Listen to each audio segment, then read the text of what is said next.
Good afternoon, ladies and gentlemen. I recently sat down with comedian Basile and talked about comedy and various other things. I would just like to ask of you to like and subscribe. It helps out the channel a lot. I hope you enjoy.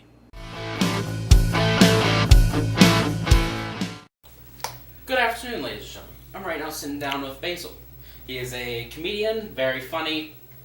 Yeah, I believe that's it, right? Probably your favorite comedian? Yeah. Would you have to say your favorite comedian? Out of all of them that you've actually had do the interview, probably I would be your favorite. Oh, absolutely. Yeah. Oh, absolutely. Yeah, and I can't blame you. I mean, I am very talented, and it's difficult to be humble when you're me, and, but I do the best I can. I really do. Absolutely. So why don't you tell the audience and us, me even, a bit about yourself? Well, okay, where do I start? Well, I just finished doing a show that was in Greek here at the Comedy Club. Yeah. And so I am of Greek descent. I was born in the New Jersey, New York area and raised in Long Island. And I suppose comedy was always in my blood, but I never thought I was going to be a comedian, to be quite honest with you. So I was pretty good at football, and I thought that I was going to go ahead and, go to college, play football, and then go to, from there to the pros.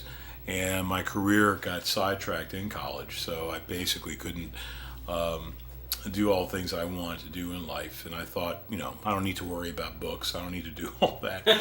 So when I realized I lost my scholarship, I wound up transferring to Cleveland State University, and wound up actually, finishing up my degree in political science, foreign affairs. And then I went to law school after that, so that was it. And the comedy thing just kind of hit me. I lost my mother, and when I lost my mom, I needed a little, I suppose I needed some type of a getaway. Yeah. And my cousin says, come on, man, we're going to a comedy club. And I went to a comedy club, the old Cleveland Comedy Club. And I said, sure. And I saw them, and I'm like, wow, these guys are funny, but they're not that, and I have a huge ego because I think I can do anything.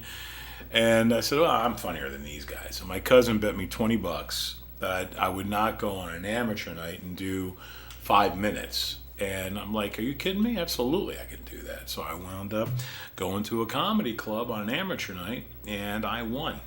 And he was like, you got to be kidding. So one thing led to another.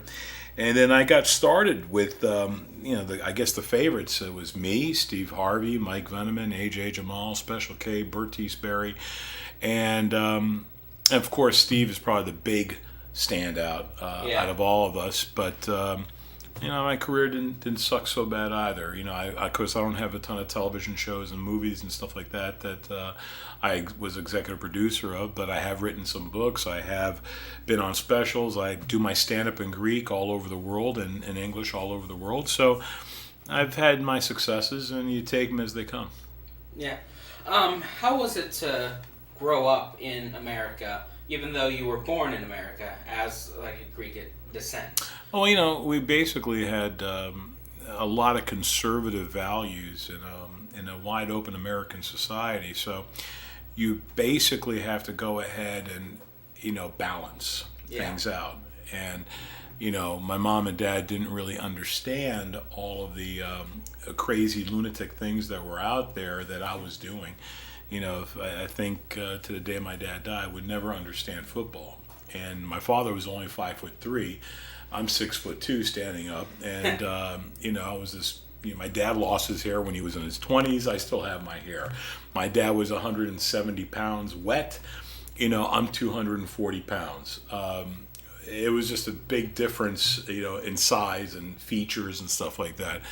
So it was, my father never understood, except he was a great businessman. So he understood how to have a restaurant and all that. So, of course, for punishment, I worked at the restaurant. Yeah. That must have been fun. Oh, it was great. It was actually a lot of fun. It really was. That was my punishment. My father never laid a hand on me. So basically, I wound up turning around and, My dad says, all right. And he said, you come to the restaurant 5 o'clock in the morning, and there was like 350 pounds of onions that needed to be cleaned, and it was like 500 pounds of potatoes needed to be peeled and then sliced, and for French fries and stuff like that. So that's what I did for punishment. Yeah. Greeks will make you work the kitchen for punishment. Unbelievable. But nonetheless, it is what it is. So obviously you've been talking about business a lot, so you are a businessman? Yeah, not only do I, a lot of people don't know, I created a lot of stuff that's out there right now as far as shows, concepts, and stuff like that. And we have a production company in Wilmington, North Carolina called Spice Rack Entertainment. So we put together programming for different countries around the world that a lot of people don't know that I'm behind the camera as far as creating, and I still love doing stand-up. There's something about the immediacy of actually going ahead and doing an actual joke and having them laugh that you cannot do that as you're writing on paper, or if you're creating some type of a show, you don't get that immediate laughter. And so I love that part. I love the ability that I can go ahead and create something. It turns me on to take a blank piece of paper and create something that people want to pay me a lot of money for. So that's what I do. I actually go ahead and create and sell my concepts and ideas. And so I think I have 12 shows that I've already created around the world that are still, But I didn't do the production. I just created the shows for them and then sold the ideas. Like the concept. The concept of the entire show, right, of the entirety. Now I started to create shows for me and my production company called Spice Rack Entertainment. So that's what I do, man. That's my thing. That's what I jones for. I love it. What's your theory, like idea of creating jokes? Do you just I think write down stuff in life, or no, yeah, something like that. If something strikes me that's funny, and then I refer to as basilizing, I have to create what's like my personality to come out. It's not so much what you say, but it's kind of how you say it. If there's a cadence to it, if there's something, you got to buy the character of Basile. When you're up there. I have a crazy opening, I have a crazy closing, and my show's a little bit different. I'm not your typical monologist that's going to go out there and do these little jokes left and right and whatnot. And, I put 110% out of it, into it, I should say. And what I get out of it is the same. I get 110% back. I wish I could tell you that every audience was fantastic, but you got your good audience, you got your great audience, but I would venture to say about 90% of the time they're just fantastic, and 10% a few of them might be a little indifferent, some will be whatever, but that's just the way it works because it's a mixed bag of tricks every show. So you never know what you're going to get. Yeah, you never know. So you've traveled around the world. Mm-hmm.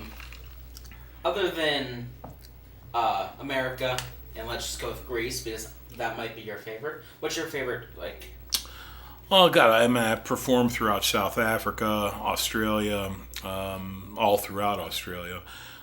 Between go from Brisbane down to Sydney, go down to Melbourne, down to Adelaide, then over to Perth and up to Brisbane and Canberra, the capital, and then Greece, UK, Germany. So I hit a lot of different countries, and because what makes me kind of unique is not so much, like I said, what I say, and these people can understand Greek and English, but they also get a big kick about me going ahead, and they like the mug, as I always refer to my facial expressions and stuff, and I'm very expressive, that people can hear me on, they hear me, but then they watch me and they look at me and they get a kick out of my facial expressions of setting up the situation. Yeah. You, from what I've heard and understand, you're the voice of Bullwinkle. Correct? Yes, I am. I've been doing Bullwinkle for about 15 years. When Bill Scott died, my job was to go ahead and fix the original loops made from 1959, early 1961. There's about 72 loops that I've left my voice on, and it's kind of interesting doing that. It's not. I don't want you to think we make a ton of money doing that. Yeah. It's more for the pride aspect. I think one of the other pride aspects, I did a 30 for 30 special that was The Legend of Jimmy the Greek, and I got nominated for an Emmy for that.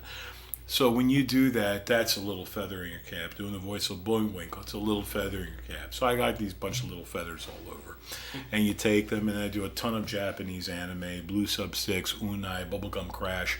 I do, a lot of the Japanese anime, and I love anime. yeah, well, it's great stuff, and they give me a license to create the voice for a lot of the secondary characters, if you will. So because I'm never home long enough to have the main characters and do that when they need me. So the incidentals, I do a ton of incidental characters for them. So, I recently talked to Danny Butler, or Daniel Butler. You travel around with him a lot, correct? Yeah, I take Dan with me periodically. Kind of, dig his company. I mean, it's not so much. I mean, first of all, he's very, very funny. But second of all, he's got a very sweet disposition and personality that I don't want someone to be with me who's always on and always jumping around. Hey, hi there. Who do I got? No, I don't want that. I get enough of that. When we're at work, we're at work. That's where we do our stuff.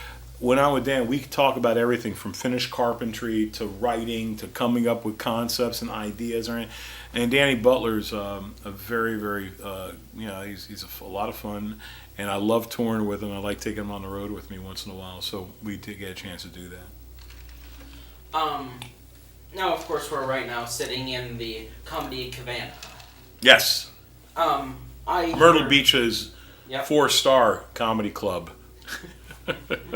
Which I really dig. I mean, it's kind of nice because I make my home in Wilmington, North Carolina, and that's where I have my production company too. So it's not that far, and it's kind of nice just getting away. I might shoot off to Greece for about 10 days just to get a little bit of me time with my family and do that. But we'll see. It depends what I'm doing the next couple of days. Yeah, but I hear a lot that the comedy. This comedy club is great. It's a good special. Room. Sure. What makes it? I think what makes it special. It's always a good question, and I think it has something to do, number one, with the region and the city. I mean, Myrtle Beach. Let's be honest, it's a tourist attraction, right? Yeah. So are going to get people from all different walks of life that are going to be here on vacation. So if they're going to be here on vacation, and that means you get from A to Z. You get a great mix of audience, a great representation of what America is. It's like playing Vegas. You just don't get the people who live in Henderson, which is the outskirts of Vegas. You get people from east to west, north to south, and everything in between, right? Different countries. Absolutely. And then you get the same thing here. People are coming from all over, all socioeconomic backgrounds, and they come here, and that's who you're playing to. That's why it's a great mix of an audience. That mix of that audience is what really tells you who you are as a comedian. Is your material hitting on all levels to actually sit there and say, you know what, they're getting my material. Yeah. If I ever want to see if my stuff is antiquated or if is my stuff holding up, go ahead and play a college town. Then you know exactly what you got. I don't care if it's if wherever you may be. I always like going right in the middle, and I like going to Columbia, Missouri, home of Mizzou. And you go there, and I used to play this room there. It was called the Deja Vu. It's no longer there, unfortunately, but it's a great place to see if you're still relevant. If the kids can, who are between the ages of 18 and 22, still laugh at your material, and they do. So I still rock the house with them, but that means I'm rocking the house also with the huge demographic. I get them like I always tell people. I get them from the womb to the tomb. So I have everything in between. And if you notice that Greek show that we just did, young, old, everything in between. So I'm non-demographic specific. So I'm just not appealing to one age group, if you will. I'm, basically entertaining to all of them. And that's a great part about my show that I like. Yeah. You get a lot of free time, whether it's driving, whether it's being on in between shows, flying. You must get not a lot, but a good amount of free time. What do you, other than like writing screenplays, stuff like that, what do you like to do in your free time? Watch movies, read books. Believe it or not, I love what I do. So, people say, "Oh, I love playing golf. I love doing this." That's great. I love creating. That's my hobby. Love what you do, and you'll never work a day in your life. You know what I'm saying? Because you love it so much. Well, I love that. I love the hustle and bustle of running here and there and doing all this stuff and creating. And that's what I love doing. It's one of those things. If you love it, you're going to stay in the business and you're going to be successful. If you hate it and you think of it as a job, well, then you're going to be killing yourself. Now, look, is it easy for a guy my size with curly dark hair and dark eyes and dark complexion skin to travel all over the world and speaking another language? No, because I'm pulled over all the time as looking like a terrorist. I'm like, for God's sakes, I'm not a terrorist. I'm Greek. As I told you, there's no in my name, so there's no such thing as a Greek terrorist. If there was, the worst I could do is close a diner down for an hour. That's about it, right? So that's it. The traveling gets a little bit much because I can fly from Wilmington, North Carolina to Chicago on a Thursday for a Thursday show. And then Friday I got to be over in Houston. Then Saturday I got to be in New York. And then Sunday I got to be in Charlotte. And then Monday morning I fly back to Wilmington. It's a pain in the ass. And then there are times when I have to fly. Like I have to fly this upcoming week. I got to go and I'm having a meeting with IFC and also True TV. And so I got to fly out of Myrtle Beach because there's a direct flight that's really cheap as crap. And I wind up going ahead and that's what I do. It's part of my gig and I love doing that. I really do. I was talking to Danny and we were also talking about like writing and doing stuff like that. He said, he told me what he likes to write is like he called chick flicks. What's your favorite thing to write? What do you love? He likes writing chick flicks. Is that what he said? That's what he said. Well, Danny's in touch with his feminine side all the time, but I didn't know it was that much. So that's good for Danny that he likes chick flicks, and I think it's very telling. Danny changed ever since he went to prison. So when Danny went to prison. And I heard he likes putting on dresses. That's that's another thing. For me, I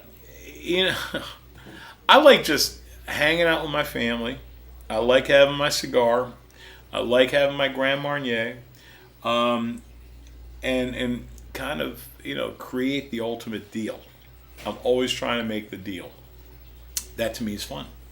And there are certain people that always like, well, I don't know, man, I don't know if I want to do that. Don't do it. You don't want to work with me? Don't work with me because you will work, and I tell that all the time. And Danny's like, because when we get together, we work. We put out 10, 20 pages of scripts and just put it out there. And we think about this, and we create that and do something like that. And that's fine by me. That's what it's all about. I like creating the stuff that's funny. Now, I also love creating serious drama.